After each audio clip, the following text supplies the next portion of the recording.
I am so happy with how this looks for the Rangers. We have a pitcher, Jack Leiter, and he is a dude. And while I do think his hitting is worse than Derek Jeter, it's not that far off. You're not mentioning 2006. You can mention the other people, not 2006.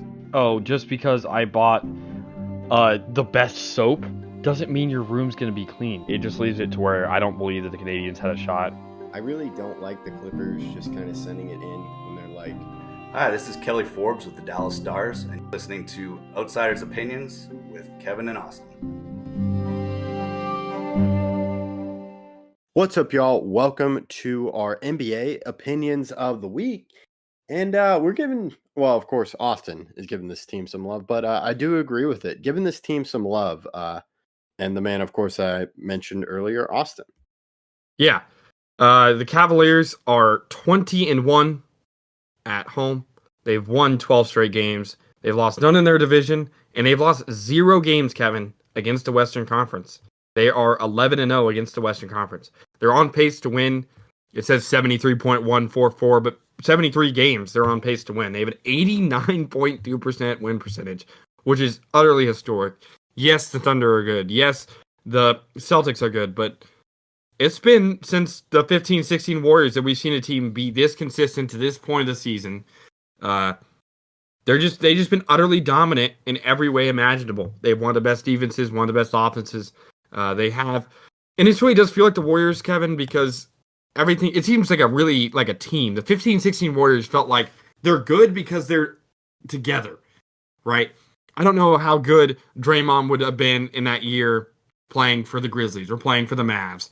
But when you put them on the Warriors and you have all these other conglomerate players together, it just felt like everything was working correctly. And that's how this Cavs feel. Jared Allen, Evan Mobley, Darius Garland, Donovan Mitchell. They just have a great team. And I'm trying to figure out, Kevin, do you think that they're being disrespected? Because I don't hear the talk that I should be hearing, I feel like, for a team that's on pace to win 73 games through 37 games.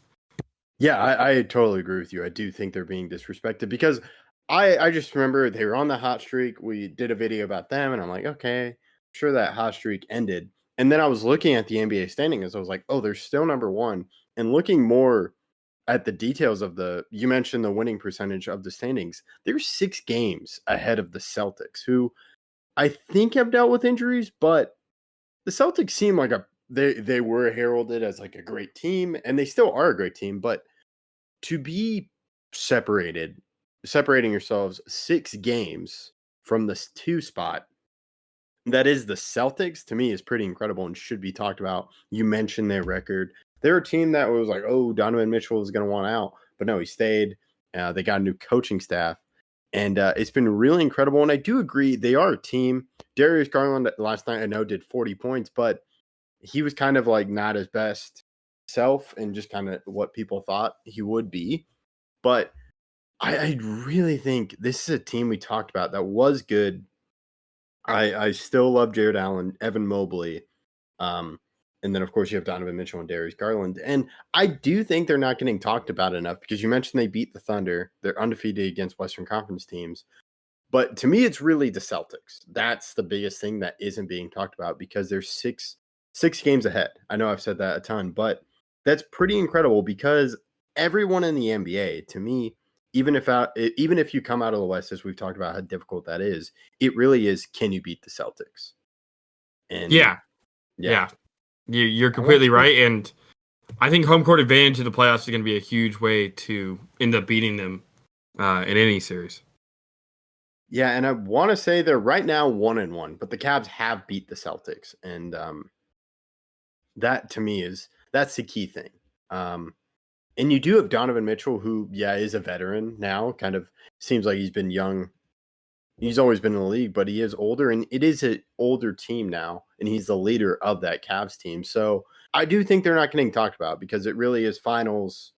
Of course, it's always going to be the Lakers, that's just because they're the Lakers, but it's usually Thunder, Celtics, and then the Mavs get thrown in there, even though it's tough for them with all their injuries. But it really is just Celtics assumed are going to get out of the East. And then, of course, they should still be favorites to get out of the East. But when you have a team like the Cavs, it's pretty impressive. They only have 4 losses this year, which is incredible.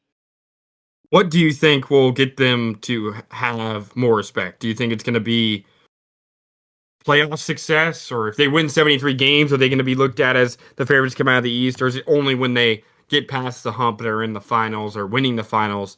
What do they have to do this season to gain the respect? Is it winning it all, getting to the finals, or winning a playoff series, or getting 73 wins, or getting to 1 seed? What has to happen? I think what has to happen if you're talking about ESPN, because the only guy I think he's still with ESPN. Oh my gosh, I can't believe forgetting him. Oh man, I can't remember. Oh, Tim Legler. He was the only one that was like really talking about the Mavs as they could be a sneaky team. I don't think it's going to happen until they make it to the Eastern Conference Finals and are facing the Celtics. Because to me, that's just how I view kind of the media. I'm curious what inside the NBA circles are saying, just kind of like beat writers and local people. But I really don't think from a major standpoint of it's going to be till the playoffs, till they blow someone out in the playoffs, sweep someone. I'm very intrigued to see what happens, but I don't see it happening before then. Even if they win 70 games or something, I could see it kind of still going under the radar.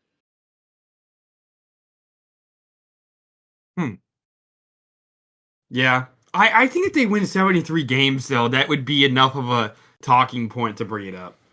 Yeah, if they break a record or get to 73, then I can see it, but I can also see it going like, hey, they won 73, but what about the Celtics? And then how's this? Yeah. Do you think it's going to be any conversation that the Cavs are now 7 years removed from LeBron and that whole saga? No, I don't think that. I would love to have that conversation, just kind of removing themselves what they've done over the years, but I don't see that happening. The thing I could see happening, which kind of shows my views of the media world and just kind of major media, especially ESPN, that there is like, does LeBron go back to Cleveland in the trade deadline? We'll obviously see. I also, obviously, to answer the question in the video, I think the Cavs are disrespected. I think it's going to take a lot for them to garner the respect they deserve, but they're a dangerous team, and I wouldn't want to play them in the playoffs if I was any team other than, obviously, themselves. Yeah, and we'll keep you updated through that. We'll try to talk more about the Cavs. I'll try to find more stuff to talk about and see what they're doing. Let us know your thoughts in the comments. We appreciate you listening to Outsiders Opinions.